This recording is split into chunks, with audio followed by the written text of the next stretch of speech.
Rendez grâce au Seigneur, il est bon, éternel est son amour. Oui, que le dise Israël, éternel est son amour. Le bras du Seigneur se lève, le bras du Seigneur est fort. Non, je ne mourrai pas, je vivrai pour annoncer les actions du Seigneur. Donc le Seigneur est bon. Ça tombe bien, en fait, je voulais vous parler de ça.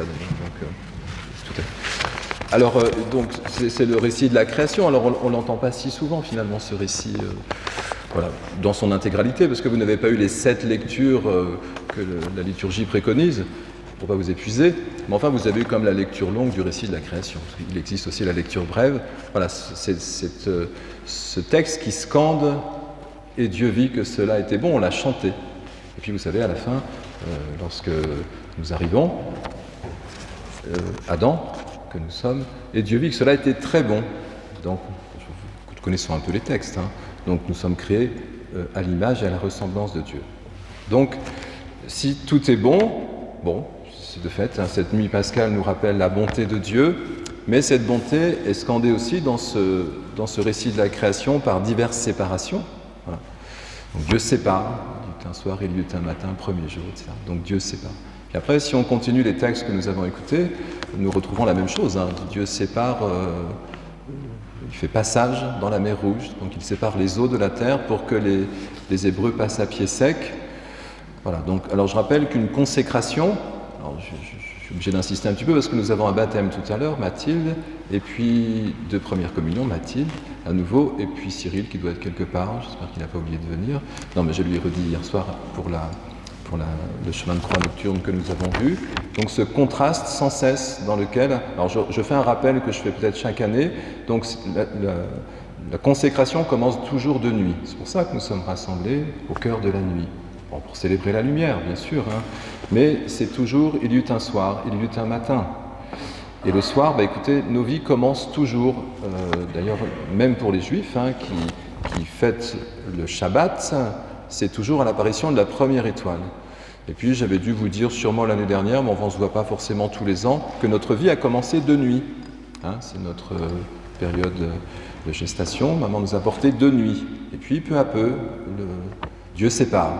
Donc la consécration, notamment à travers les sacrements, donc consacrer ça veut dire séparer, mais séparer de quoi? Alors nous avions un vrai contraste sur le parvis tout à l'heure, en dehors du fait que nous avions oublié de vous distribuer les cierges.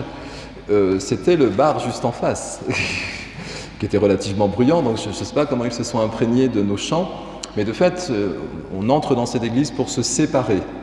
Notre baptême nous a séparés. Donc Mathilde, tu vas être séparée. Mais séparée de quoi?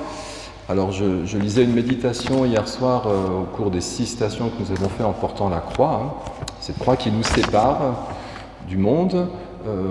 Je lisais un texte d'un de nos papes qui rappelait que si nous ne choisissons pas la croix, on ne va pas retourner dans le carême, mais la croix est un signe de vie, elle est tout à fait ornée du linge que vous voyez. Donc cette croix nous rappelle cette séparation, ce signe que nous avons reçu et que tu vas recevoir pour le baptême, et cette consécration donc nous caractérise. Donc peu à peu, si vous suivez le récit de la création, vous voyez qu'on part d'un ensemble, et puis peu à peu, Dieu crée. Il sépare la terre des eaux, les astres du ciel. Chaque chose pourrait être expliquée, tout a un sens bien sûr. Et cette séparation va permettre d'arriver sur la terre ferme, et puis après les plantes, les animaux, et enfin là-dedans que nous sommes. Mais tout cela, il se fait dans une séparation, c'est-à-dire que nous sortons d'un état premier pour un état nouveau. Je vous dis des choses que vous savez. Bon, alors, séparer donc, ça veut dire que oui, nous mourrons avec le Christ pour vivre avec lui.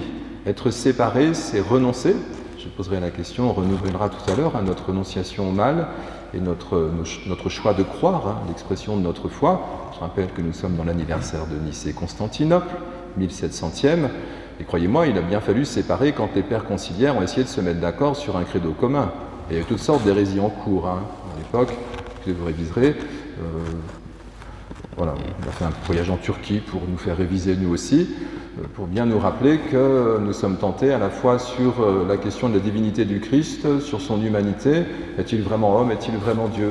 Bon, les pères conciliaires ont dû écouter, se séparer, l'esprit, écouter l'esprit, le discernement de l'esprit, pour trouver un processus commun d'expression de la foi.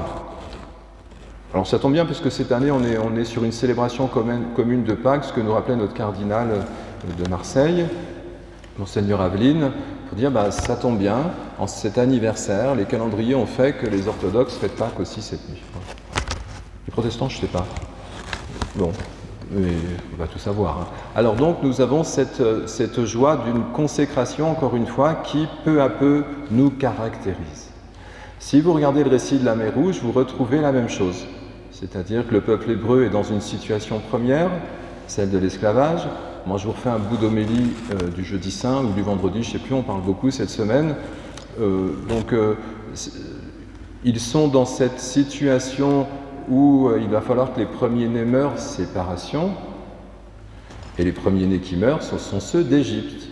Et je vous rappelle pourquoi, pour ceux qui ne sont pas venus cette semaine ou qui n'étaient pas encore arrivés, tout simplement parce que les Hébreux sont déjà morts.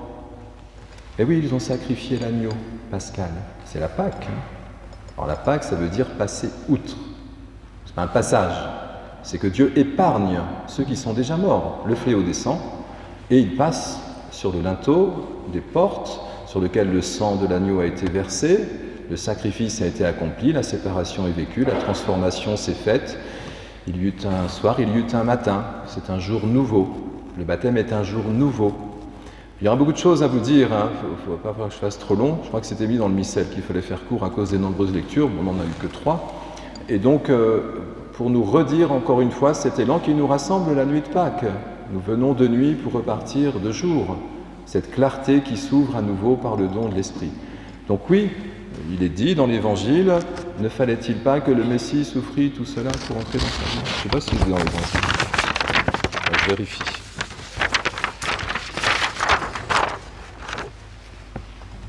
Pourquoi cherchez-vous le vivant parmi les morts ? Il faut que le Fils de l'homme soit livré aux mains des pécheurs, qu'il soit crucifié, et que le 3e jour, il ressuscite. Rappelez-vous, il vous l'a dit quand il était encore en Galilée. Et oui, Jésus est séparé par sa passion pour entrer dans sa résurrection. C'est une croissance. Et toute croissance, écoutez, c'est la définition même de Dieu. Dieu est Trinité, communion dans l'amour, dans la charité, et séparé. C'est ça qui permet. Alors, la grande homélie continuelle, on pourrait dire, de sortant de carême, et que j'ai rappelé ces derniers jours, y compris dans le chemin de croix hier soir, c'est qu'être séparé, c'est écouter. C'est ça notre conversion. C'est nous nous rendons disponibles à celui qui nous parle. Nous avons écouté la parole de Dieu. La parole de Dieu, ce n'est pas une parole d'homme, c'est une parole inspirée. Donc quelqu'un s'est séparé pour l'entendre. Le prophète. Et oui. Alors je vous donne une autre définition de la Trinité. Le Père écoute le Fils. Le Fils écoute le Père. Et l'Esprit Saint permet la communion entre le Père et le Fils. Donc Jésus est entré complètement jusqu'au bout dans cette écoute. Des hommes, de nos peines, de nos inimitiés, de nos adversités. Je vous l'ai mis dans le sous-titre. La sortie des eaux de la création est bonne. Voilà, notre naissance humaine. La sortie des eaux de notre première naissance est bonne. C'est notre baptême, ce que Mathilde va vivre, ce que nous avons vécu pour beaucoup d'entre nous. Et la sortie des eaux du péché est bonne. Ne fallait-il pas que le Messie souffrit tout cela ? Heureuse, qu'as-tu chanté tout à l'heure ? Heureuse faute qui nous valut pareil rédempteur. Vous voyez, nous sommes sans cesse convoqués sur cette séparation. Alors, ça a été une des homélies dites durant la Semaine Sainte. Est-ce que nous acceptons d'être pécheurs ? Oui, puisqu'on demande pardon à chacune de nos messes. Et puis, c'est quand même ce que l'on va rejeter tout à l'heure et que Mathilde rejettera. Mais parce que nous acceptons d'être pécheurs, nous pouvons accueillir la grâce de la miséricorde. C'est encore une séparation. Nous écoutons celui qui nous rejoint dans nos faiblesses. C'est difficile. Et celui qui n'écoute pas se retrouve dans les eaux parce que, du coup, la culpabilité advient, l'accusation des autres advient. Ça s'appelle le jugement. Ce n'était pas dans le récit de la Genèse aujourd'hui, mais enfin, c'est la seule chose qui était interdite dans ce jardin. Bon, ceux qui suivent le groupe Alpha le savent, on commence toujours bien sûr par le récit de la création. Ne mangez pas de l'arbre de la connaissance interdite. Celui qui consomme le bien et le mal mourra. Ça veut dire que celui-ci ne se sépare pas. Nous n'émettons pas de jugement sur nos vies ou celles des autres. Qui peut être juge sinon Dieu? Il est juste, lui. Il nous justifie, il nous sanctifie. Mais encore que nous acceptions cette conversion préalable qui est une séparation. Nous écoutons celui qui nous regarde parce que Dieu est bon. Alors on va s'arrêter, mais le Shabbat, le 7e jour, que vous avez entendu à la fin du récit, n'est rien d'autre qu'un temps consacré. C'est le temps de la consécration, Shabbat. C'est le jour de la prière. Nous sommes en Shabbat, aujourd'hui. Et oui, nous nous rassemblons pour écouter la parole de Dieu, pour écouter l'Esprit qui nous appelle, pour regarder la lumière qui pénètre dans nos cœurs. Nous sommes réceptifs à ce don que Dieu nous fait une fois de plus. Et puis même si le carême se termine et que nous serons dans la joie du temps pascal, mais nos conversions continueront puisque la croissance et la gestation continuent de notre vie humaine et spirituelle. Mais cette croissance se fera toujours par notre écoute. Donc le 7e jour, bien sûr, Dieu se retire. Est-ce que ceux à qui j'ai donné la vie vont m'écouter, me reconnaître?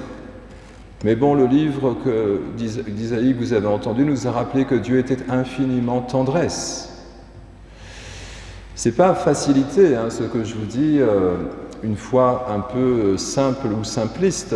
C'est pour vous dire que sans cesse nous aurons à nous remettre, que celui à qui a des oreilles entende, sous ce regard bienveillant. C'est tous les récits que nous avons eus pendant le carême. La femme adultère, le fils prodigue. Je suis venu appeler les pécheurs, les malades. Tout cela est lié à l'écoute d'une personne qui a accueilli ce que Jésus est lui-même. Il est l'écoute même du Père. C'est beau, je ne sais pas si vous le percevez, et c'est surtout accessible. On peut tous mettre en pratique cela. Alors voilà, que nous puissions lire les textes qui nous sont proposés au fil de nos liturgies dans l'année, toujours dans cette conversion proposée. Elle sert à ça, la parole de Dieu. Et pour qu'elle se manifeste, il a bien fallu que quelqu'un l'écoute. Et le Verbe éternel qui était auprès de Dieu avant tous les siècles, il est aussi dans cette écoute. C'est un espace de communion pour nous tous. Alors je crois que je vous ai dit l'essentiel. Peut-être on peut finir toujours parce que je me suis concentré sur la création. Enfin, je pourrais balayer tous les textes pour vous prouver que ce que je viens de dire est vrai. Mais je pense que vous êtes relativement convaincus. Enfin, je l'espère. Alors, je voulais vous dire une dernière chose. Ah oui, la liturgie, c'est une séparation aussi d'ailleurs, au fait. Quand on se rassemble pour prier, donc nous venons nous séparer. Voilà, nous venons quitter ce monde qui malheureusement nous accable et nous attire à l'extérieur pour revenir dans le temple intérieur à travers nos murs consacrés, ce qui est le cas de cette église, et puis ce temple que nous sommes chacun. Bon, écoutez, je vais m'arrêter. Voilà. Alors que la résurrection soit pour nous tous, c'est ce que nous nous souhaiterons, le Christ est ressuscité, il est vraiment ressuscité, que nous puissions vraiment vivre dans cette dimension d'écoute et la transmettre. Voilà, nous sommes pèlerins, je vous rappelle, je ne vous refais pas la version des vertus théologales, bon si pour finir alors, donc la foi, l'espérance et la charité, nous sommes pèlerins d'espérance en ce jubilé 2025, c'est un don de Dieu. Et oui, c'est une vertu théologale. Vous voyez, l'écriture est intéressante parce qu'elle se répète inlassablement. Mais comme nous peinons à écouter et à comprendre, bon, après c'est aussi un peu aux chrétiens de diffuser le message, parce que qui n'a pas envie d'être écouté? Voilà. Alors puissions-nous être de ceux qui avons été rejoints par Dieu, nous sommes là aujourd'hui, en cette nuit, voilà, sanctifiés, justifiés par lui, sans mérite de notre part, nous sommes venus l'écouter, l'accueillir simplement, parce qu'il est bon, et puis que ça se soit transmissible, contagieux pour ce monde qui cherche exactement la même chose. Tous créés à l'image de Dieu, nous cheminons vers la ressemblance.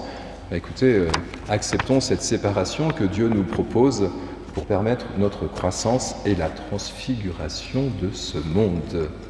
Amen.